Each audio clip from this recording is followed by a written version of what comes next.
এরকম ঠান্ডা ঠান্ডা ওয়েদারে যদি গরম গরম হালুয়া খাওয়া যায় তাহলে কিন্তু তার মজাটাই আলাদা।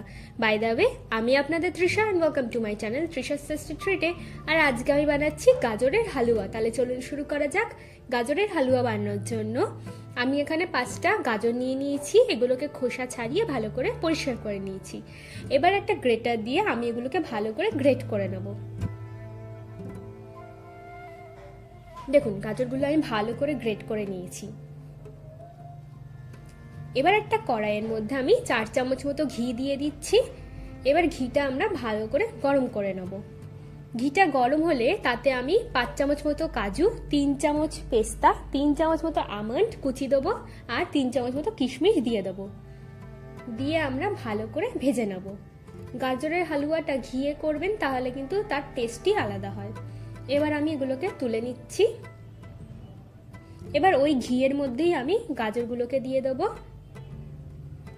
দিয়ে ভালো করে আমরা গাজরগুলোকে ভেজে নেব। দেখুন, আমাদের গাজরগুলো ভাজা খুব ভালো করে হয়ে গেছে। এবার একটা প্লেটের মধ্যে তুলে নিচ্ছি। এবার ওই কড়াইয়ের মধ্যে আমি 1 লিটার মতো দুধ নিয়ে নিচ্ছি। আচ্ছা, আমি এখানে ফুল ফ্যাট মিল্কের ইউজ করেছি। এবার দুধটাকে আমরা ভালো করে ফুটিয়ে 600 ml মতো করে নেব। দেখুন, আমাদের দুধটা ফুটে অনেকটা কমে গেছে। এবার আমি ভাজা গাজরগুলোকে অ্যাড করে দেবো। এবার আমরা ভালো করে একটু মিশিয়ে নেব। এবার এর মধ্যে আমি 1/2 চামচ মতো এলাচের গুঁড়ো, 1/2 কাপ মতো চিনি, স্বাদ মতো একটু নুন দিয়ে দিচ্ছি আর 1/2 কাপ মতো কনডেন্স মিল্ক দিয়ে দিচ্ছি।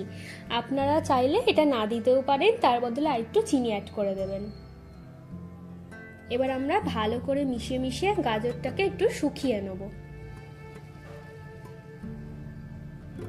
এবার এর মধ্যে ভাজা বাদামগুলোকে আমি দিয়ে দিচ্ছি।